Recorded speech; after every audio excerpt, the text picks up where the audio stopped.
Assalamualaikum warahmatullahi wabarakatuh.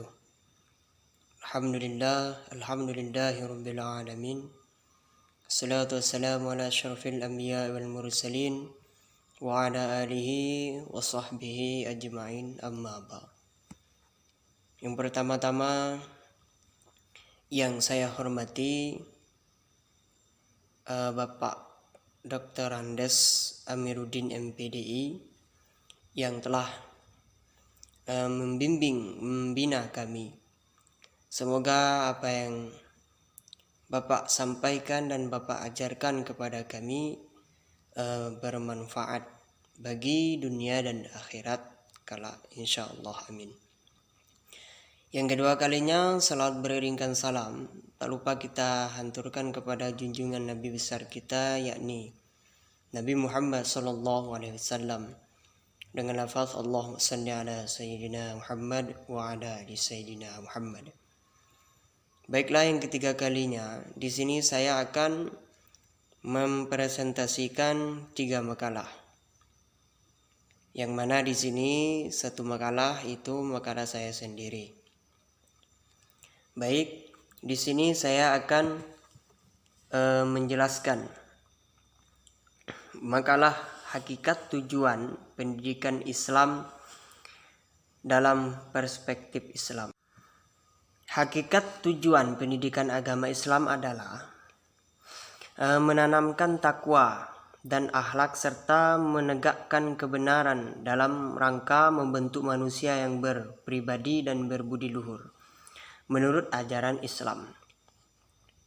Tujuan tersebut ditetapkan berdasarkan atas pengertian bahwa pendidikan Islam adalah bimbingan terhadap pertumbuhan, bahwa pendidikan Islam rohani dan jasmani menurut ajaran Islam dengan hikmah mengarahkan, melatih, mengasuh dan mengawasi berlakunya semua ajaran Islam.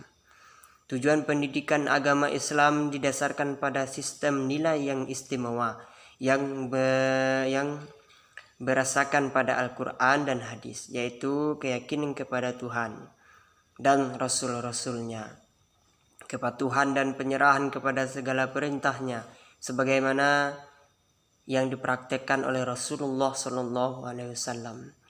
Jadi pada dasarnya tujuan dari pendidikan agama Islam di samping mencerdaskan kehidupan umat, membentuk manusia berkepribadian muslim, juga untuk mencapai kebahagiaan lahir batin dunia dan akhirat. Adapun yang menjadi tujuan akhir dari pendidikan agama Islam adalah mempersiapkan manusia yang anfa, yaitu manusia yang bermanfaat bagi masyarakat. Itulah kegunaan pendidikan Islam.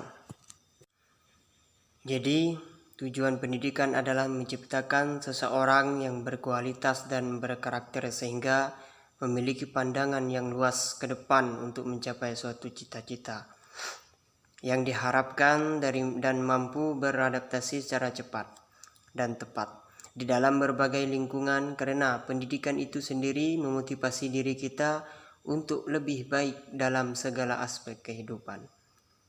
Tujuan pendidikan Islam adalah untuk mencapai keseimbangan pertumbuhan kepribadian manusia secara menyeluruh dan seimbang yang dilakukan melalui latihan jiwa, akal pikiran, diri manusia yang rasional, perasaan dan indera. Karena itu, pendidikan hendaknya mencakup pengembangan seluruh aspek fitrah peserta didik, aspek spiritual, intelektual, imajinasi, fisik, ilmiah dan bahasa.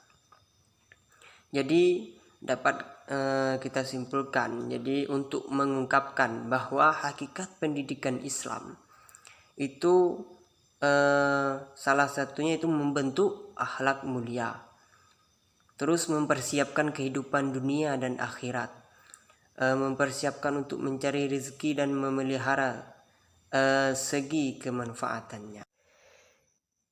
Yang kedua, hakikat kurikulum dalam perspektif Islam.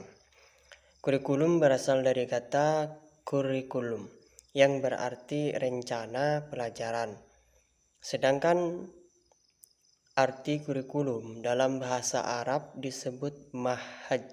Menurut Muhammad Ali Al-Khawdi adalah seperangkat perencanaan untuk mengantarkan lembaga pendidikan dalam mewujudkan tujuan pendidikan yang diinginkan. Dalam Al-Quran dijelaskan tentang kurikulum atau materi pendidikan Islam dalam surah Al-Baqarah ayat 177 yang berbunyi,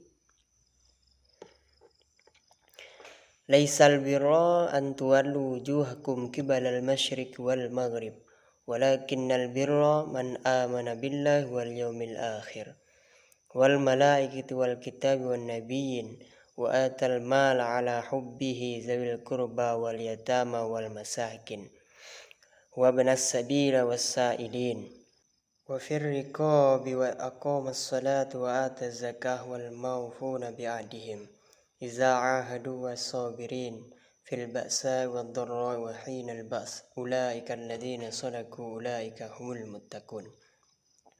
Yang artinya bukanlah menghadapkan wajahmu ke arah timur dan berat itu suatu kebajikan. Akan tetapi sesungguhnya kebajikan itu ialah beriman kepada Allah hari kemudian, malaikat-malaikat, kitab-kitab, nabi-nabi, dan memberikan harta yang dicintainya kepada kerabat-kerabatnya, anak-anak yatim, orang-orang miskin, musafir, dan orang-orang meminta-minta, dan mendekatkan hamba sahaya, mendirikan salat dan menunaikan zakat, dan orang-orang yang menepati janjinya apabila ia berjanji, dan orang-orang yang sabar dalam kesempitan, penderitaan, dan dalam perperangan. Mereka itulah orang-orang yang benar, dan mereka itulah orang-orang yang bertakwa. Ayat di atas menjelaskan bahwa setiap manusia diperlukan untuk beriman, beribadah, muamalah, menepati janjinya, bersabar, dan segala hal yang bersifat bermanfaat bagi dunia dan akhirat. Yang ketiga, hakikat peserta didik dalam perspektif Islam. Peserta didik adalah anak didik atau individu yang mengalami perubahan, perkembangan sehingga masih memerlukan bimbingan dan arahan dalam membentuk kepribadian sendirinya.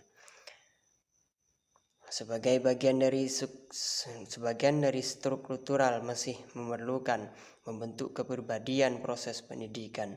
Sebagai guru, kita harus mengetahui karakter peserta didik yang berbeda-beda, sebab hal itu berkaitan dengan cara kita merancang dan melaksanakan pembelajaran supaya siswa mampu menepati tujuan pembelajaran. Mengapa peserta didik memerlukan pendidikan? Sebaliknya, mengapa pendidikan Islam perlu diberikan kepada peserta didik? Untuk apa pendidikan bagi peserta didik? Jadi, pendidikan bagi peserta didik berfungsi untuk membentuk dan membina mereka supaya menjadi baik dan memperbaiki diri yang baik dari kemampuan, keahlian, etika, dan akhlak untuk menjadikan pribadi yang baik. Pendidikan menjadi sarana untuk membekali diri dalam menghadapi dunia bermasyarakat, karena dunia bukan hanya tentang pengetahuan, melainkan meliputi dari sosial, etika, maupun adab. Karena orang yang berilmu itu tidak dipandang karena tidak ada adabnya. Al-adabu fawqal ilmi, adab lebih tinggi daripada ilmu. Maka dari itu, orang yang tidak berilmu tetapi adabnya tinggi, maka dia dipandang orang berilmu. Tetapi orang yang tidak beradab tapi ilmunya banyak, tidak ada hasil, nilainya 0. Sekian yang dapat saya sampaikan. Lebih kurangnya saya mohon maaf kepada dosen pengampu apabila dalam penjelasan saya atau kata-kata saya ada yang tidak berkenan. Sekian dari saya akhiri. Wassalamualaikum warahmatullahi wabarakatuh.